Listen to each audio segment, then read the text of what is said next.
Broadcasting from the business capital of the world, this is the Podcast Business News Network. We are now joined again by Reverend Carlene Appel. Excited to have her here. She always has great conversation for us, guiding us in the right direction, whether the topic is a hard one or easy one. She's here to guide us through as a pastor, spiritual counselor, her own company, New Day Pastoral Counseling Services. Want to point that out right off the top.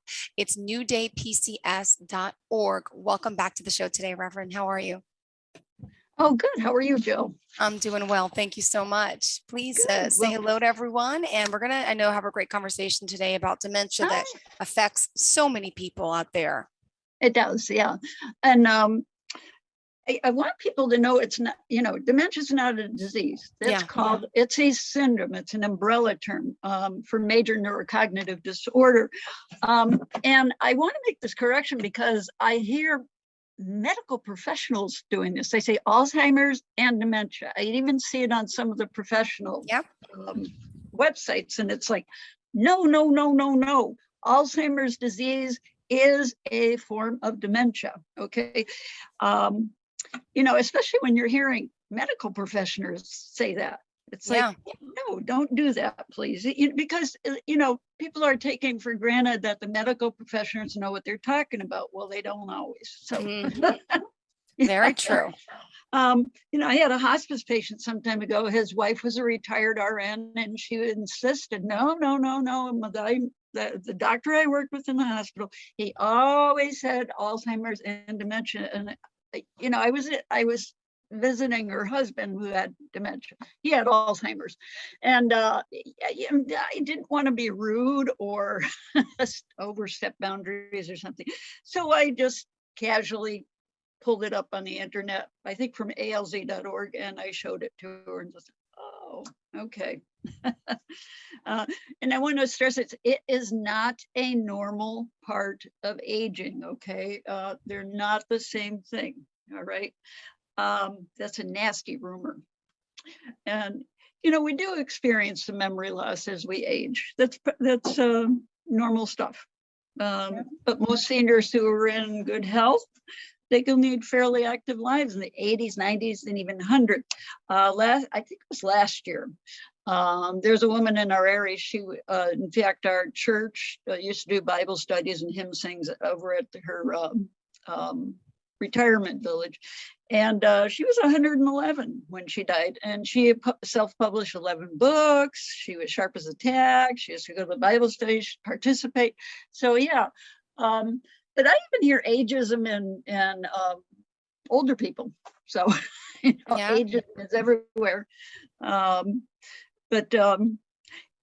You can't tell by looking at somebody, oh, they must have dementia. No, you can't do that. That takes extensive testing. Okay. Sometimes there's dementia-like conditions that are reversible. And these include depression. Okay, somebody can be kind of delirious from that. Medications. Okay, so delirium, medication. That is the first thing, the go-to. Number one, top. When people have delirium, they're not acting like themselves, check the medications, always. It's number one. Second is depression. You can also, urinary tract infections as a person gets older, UTIs, okay? They are so common. And anesthesia, because it sometimes can displace oxygen in the brain. So sometimes if it's deprived long enough, it can be more permanent damage, but generally it's temporary. You can have a B12 deficiency. A lot of women have B12 deficiencies. It's just something, I guess, multiple stress.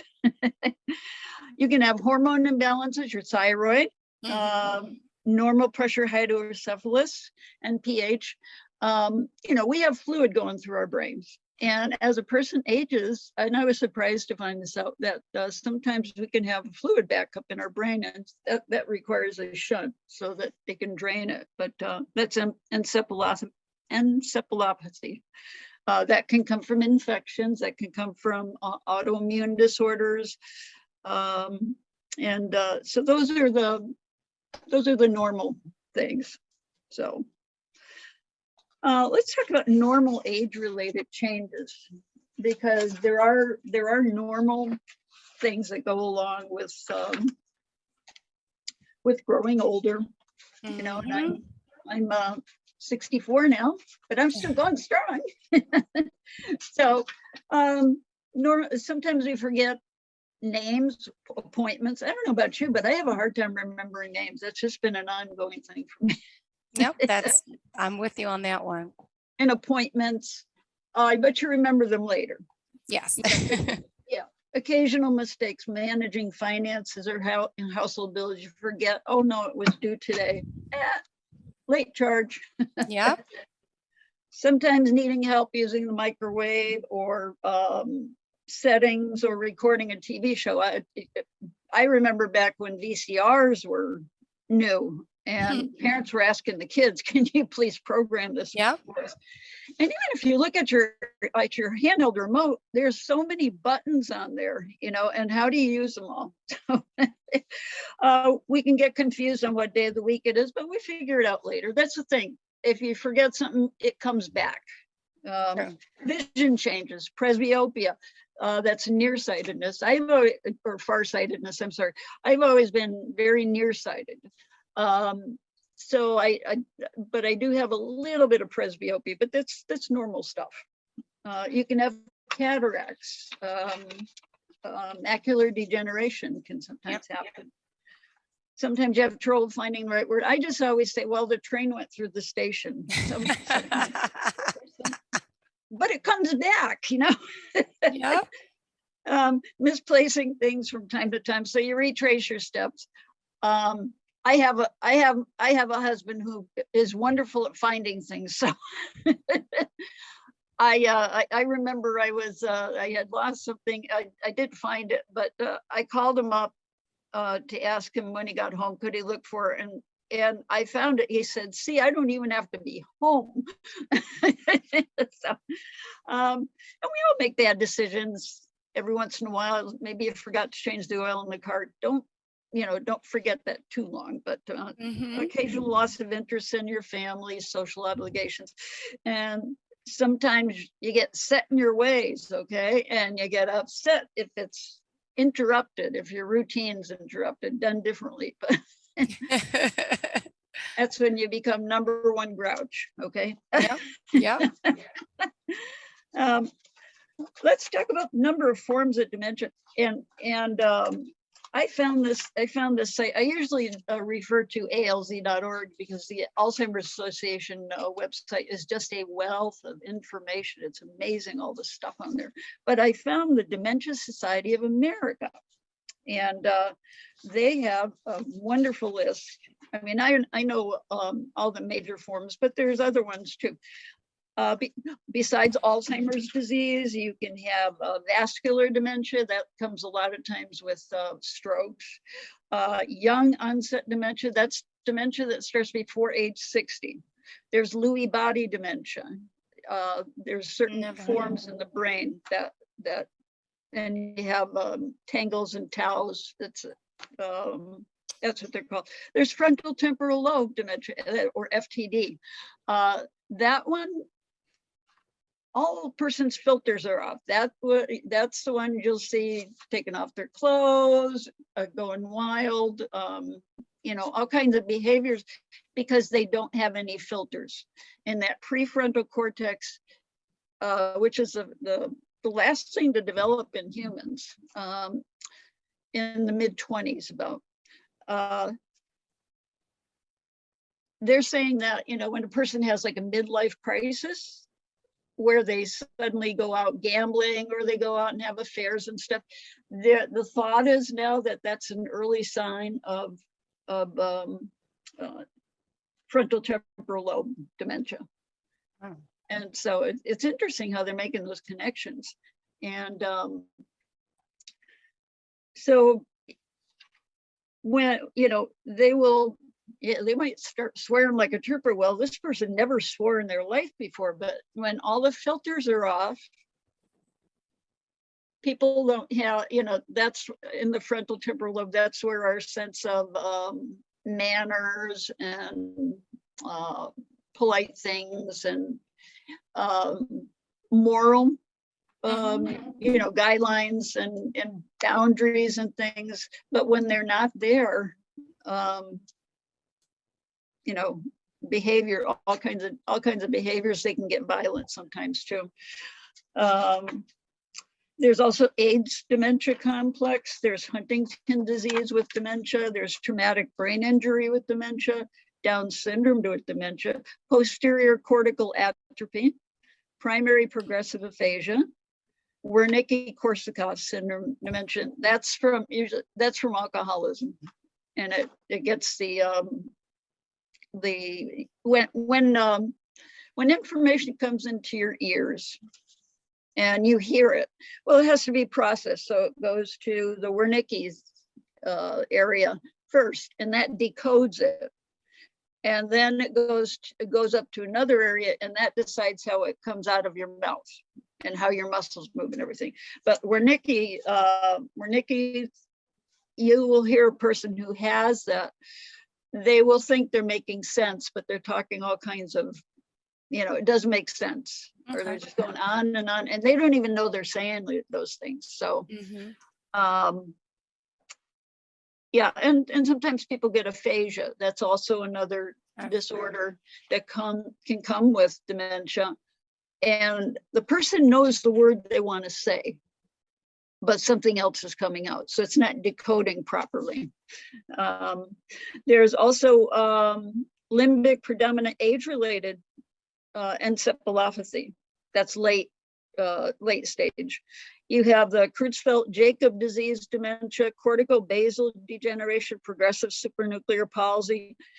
There's childhood dementia too, and those names are Sanfilippo syndrome and Batten disease.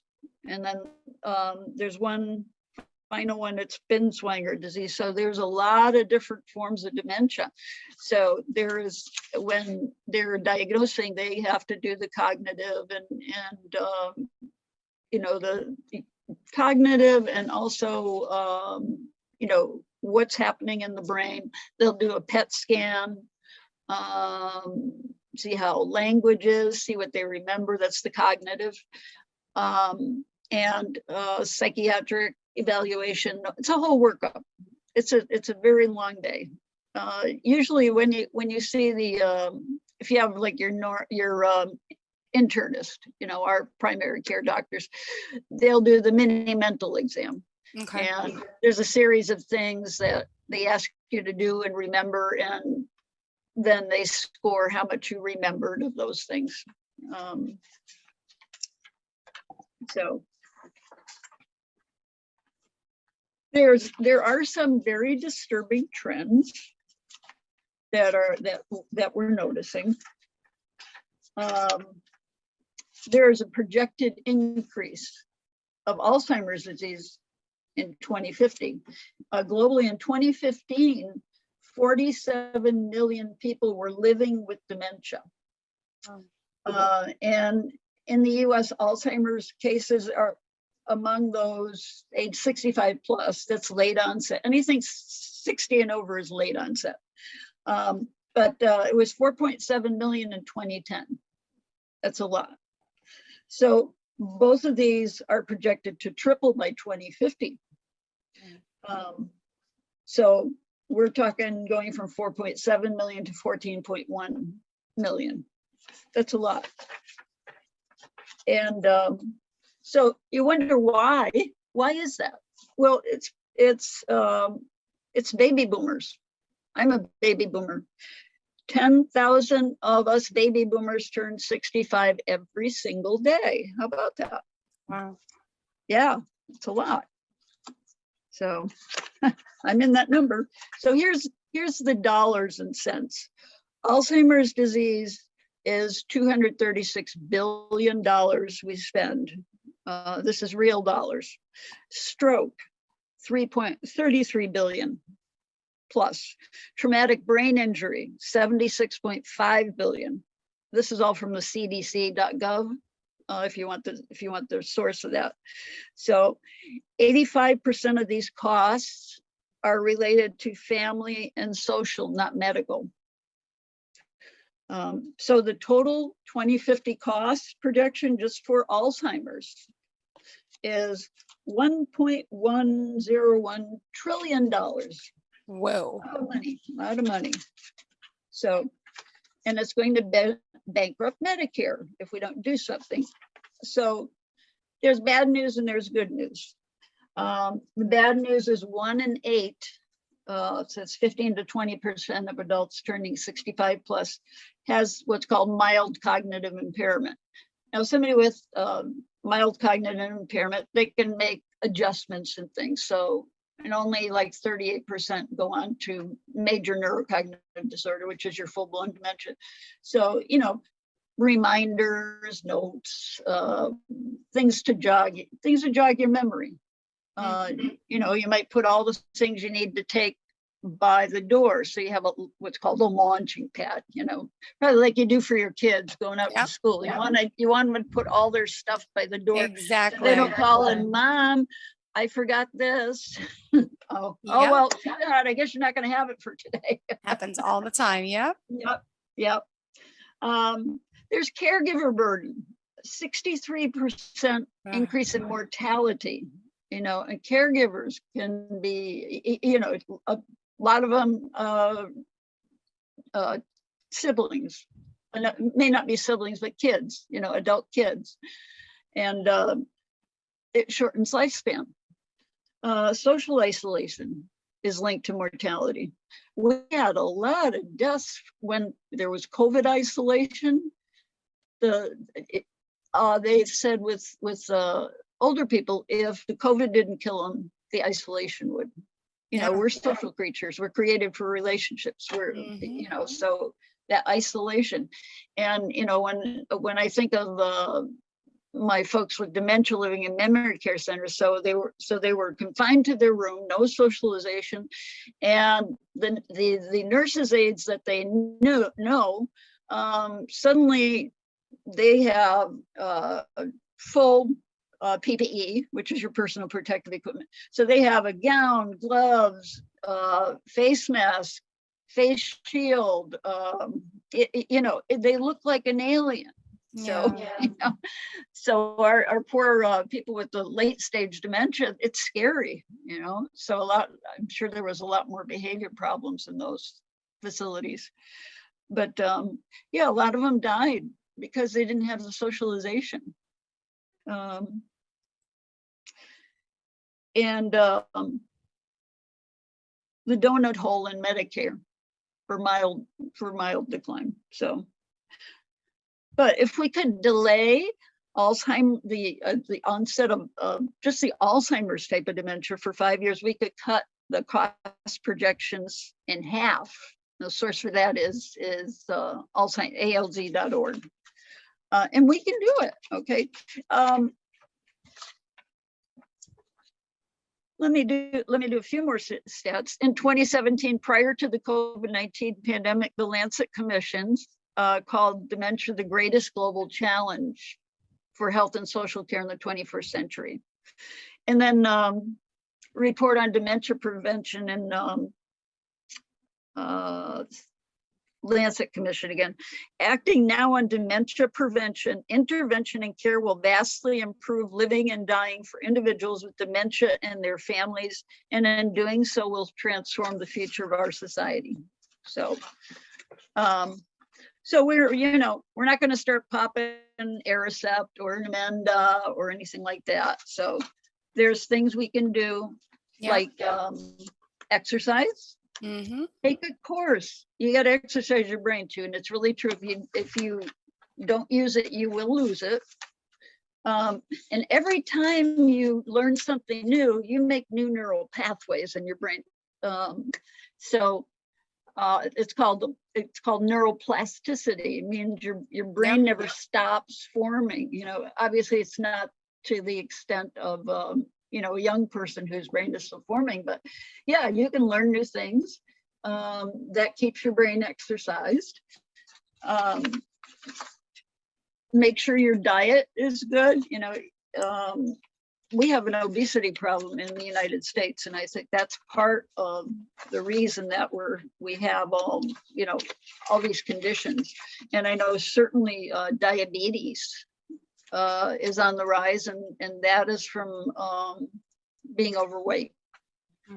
And that and heredity, so it's genetic, but a person can keep it more manageable if they're if they're eating right and exercising and taking care of their bodies.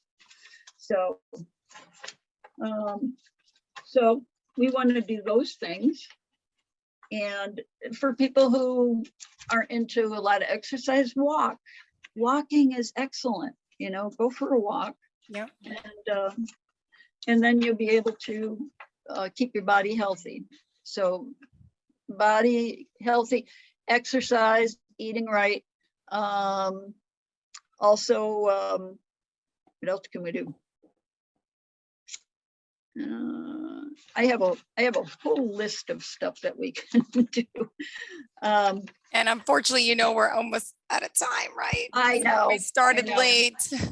Sorry. And if I didn't have anyone after you, I'd say, sure, continue to talk, but we still have our shows to do. That's okay. Well, I've given you enough to go on there. So, which is a lot. ALZ.org or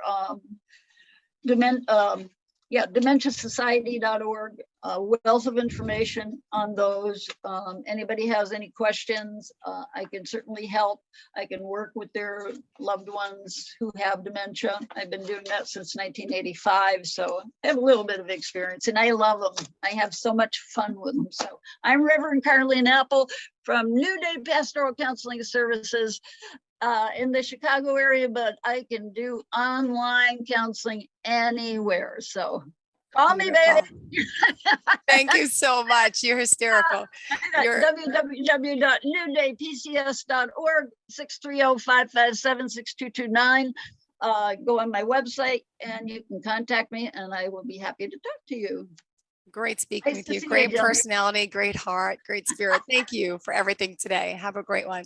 Are you looking for even more of the podcasts and hosts that you love? The Podcast Business News Network is proud to announce that you now have even more ways to listen live. Check out the MyTuner Radio, online radio box, and Simple Radio apps on iOS and Android, or find us online. Search for Business News Network on mytuner-radio.com, or search Podcast Business News Network on streama.com and onlineradiobox.com/US. Take your podcast on the go and don't miss a minute of the action.